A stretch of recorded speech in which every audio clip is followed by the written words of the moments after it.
Hey everybody, welcome to Always Bored, Never Boring, something a little bit different today. I thought I would do a quick opinion piece based on the announcement from Games Workshop regarding their new product releases that they've announced at the 2019 Toy Fair in New York.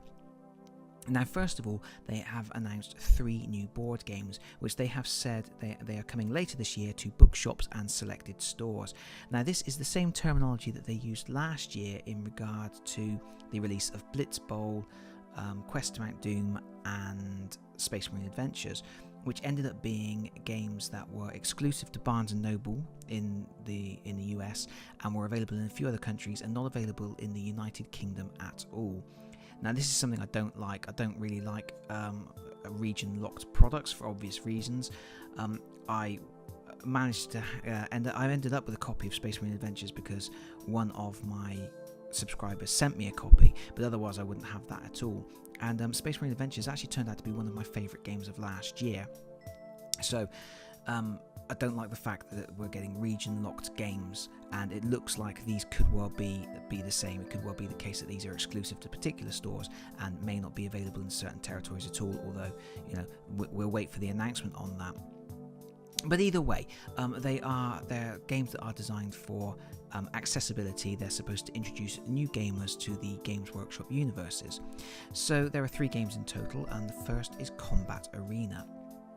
Now, Combat Arena, it's set in 40k, and people who have played the game Gore Chosen may immediately recognise that this is effectively a reskin.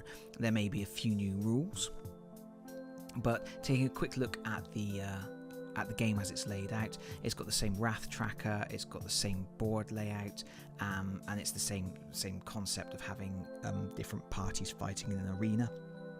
It seems to have the same wound system. Gore Chosen is a fantastic game. I've previously reviewed it. You can find the review, the written review, I should say, on my blog, Always Bored, Never Boring. So this should be a good game. Personally, I don't really need a 40k version of it.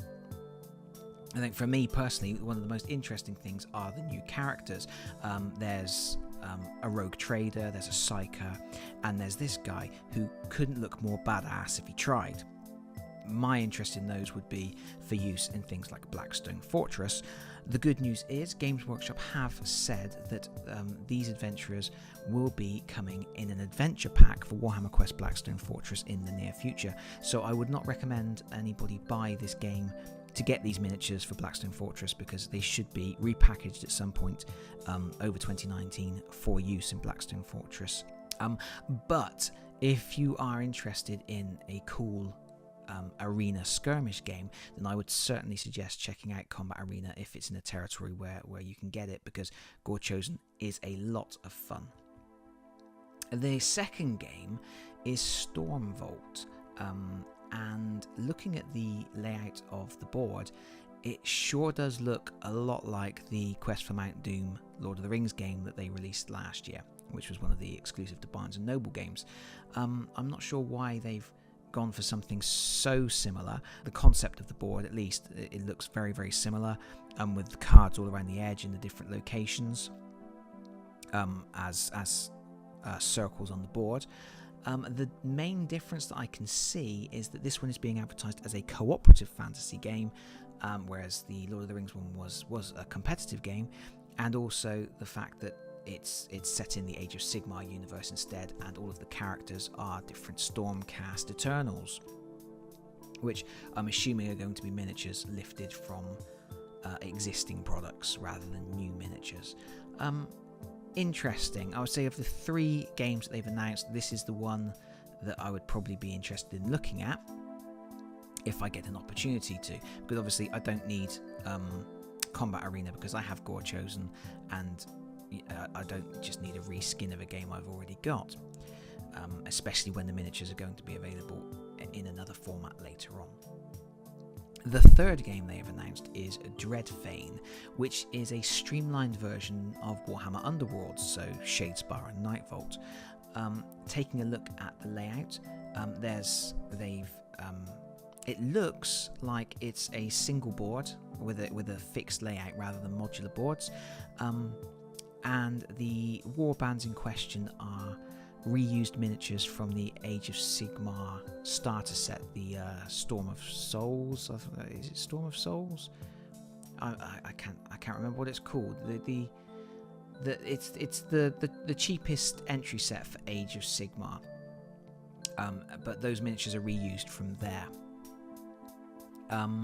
It looks like there's a slightly different objective system to the way it works in Warhammer Underworlds. There seems to be some kind of card that both teams are playing for, which reminds me a little bit of Tash Kular.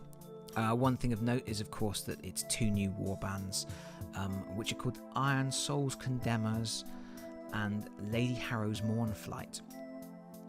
And it does say that this box set is the first place to get those warbands, so I would be expecting those warbands to be coming out as individually packed warbands for Underworlds for the players who are already in the system, rather than purchasing from this starter set.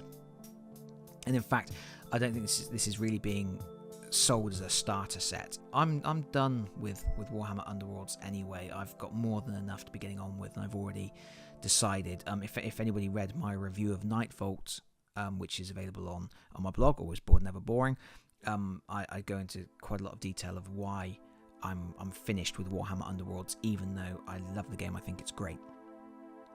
So yeah, Dreadfane not really of interest to me, and also Combat Arena not really of interest to me either.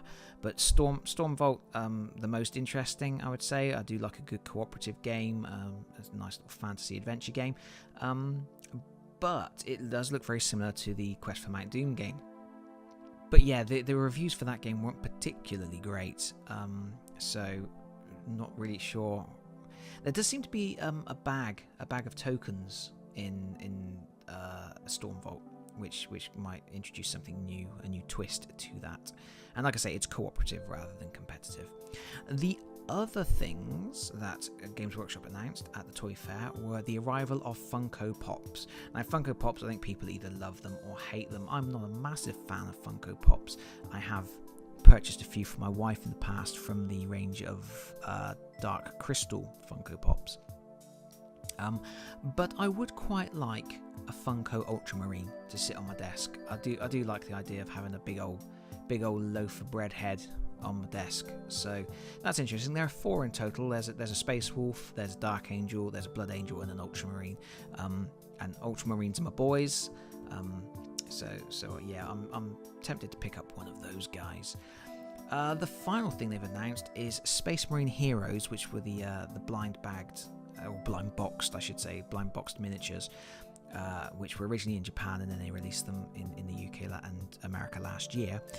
We're now going to get Wave 2, which is Terminators, basically, and the colour scheme they've used is for Blood Angels, so Blood Angel Terminators. And this is quite cool, because it'd be quite nice to pick up a few Terminators, especially if I could get like a Terminator with a Cyclone mount on the top and stuff like that, because I could probably use them in Lost Patrol for a start. And yeah, there's some interesting miniatures in that range. But yeah, so Terminators, and they've announced that season 3 of Space Marine Heroes will be arriving in Japan this year. As of yet, no mention of what they are going to be, but they've already done sort of the Ultramarine Tactical Team, they've done Blood Angel Terminators, so we can be expecting something different. They're still calling it Space Marine Heroes, so I would still expect Space Marines, but I wonder if at some point they might consider doing a range of these for the Xenos. I don't know. But anyway, that's it. That's the roundup of the Toy Fair announcements for Games Workshop. It is disappointing to see that it looks like they might be going down this sort of exclusive games for bookshops and stores, where they might be region locking them, and it might end up more Barnes and Nobles exclusives. Hard to say at this point, and that's going to be a bit of a shame if it does, because I was disappointed last year when they did that. But we will wait and see. But overall, I would say keep an eye out for Combat Arena, because if it is exactly the same rule system as Gore Chosen, it is well worth a play. And that's it from me for now. Let me know your own thoughts and opinions. If you have any comments, yeah, let me know, and we'll have a chat about this. And I will see you all again very soon. Bye bye, everyone. Bye bye.